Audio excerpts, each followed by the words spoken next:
ஜெர்மனியில் எதிர்வரும் ஆண்டு ஜூலை மாதத்தில் ஓய்வூதியம் மீண்டும் அதிகரிக்க உள்ளது. இதன்போது சுமார் 3.73% ஓய்வூதியம் அதிகரிக்கும் என அரசாங்கம் சமீபத்தில் உறுதிப்படுத்தியது. இந்த அதிகரிப்பு முந்தைய ஆண்டு ஓய்வூதிய உயர்வை போலவே உள்ளது என மக்கள் தெரிவிக்கின்றனர். ஜெர்மன் ஓய்வூதிய காப்பீட்டின் வலுவான நிதி நிலைமையே இந்த அதிகரிப்புகளுக்கு காரணம் என தெரிவிக்கப்படுகிறது. ஜெர்மன் ஓய்வூதிய காப்பீட்டின் பங்களிப்புகள் மற்றும் வருவாய்கள் எதிர்பார்த்ததை விட சிறப்பாக அமைந்தன. இந்த நேர்மறையான வளர்ச்சி அடுத்த ஆண்டுகளுக்கான திட்டமிடலுக்கு உதவும். இருப்பினும் 2026ஆம் ஆண்டு ஓய்வூதியம் எவ்வளவு சதவீதம் அதிகரிக்கும் என்பது ஏப்ரல் அல்லது மே மாதங்களிலேயே உறுதிப்படுத்தப்படும்.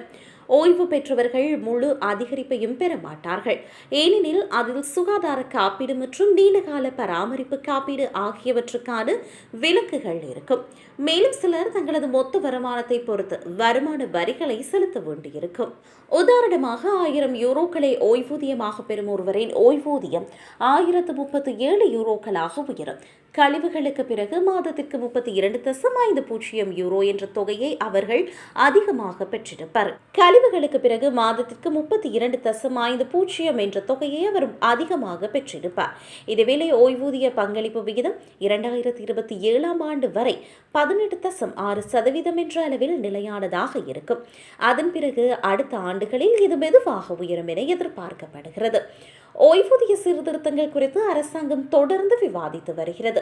எவ்வாறாயினும் ஓய்வூதியம் பெறுவோர் மற்றும் தொழிலாளர்கள் ஆகிய இரு தரப்பினரும் 2026இல் உறுதியான ஓய்வூதிய அதிகரிப்பை எதிர்பார்க்கலாம்.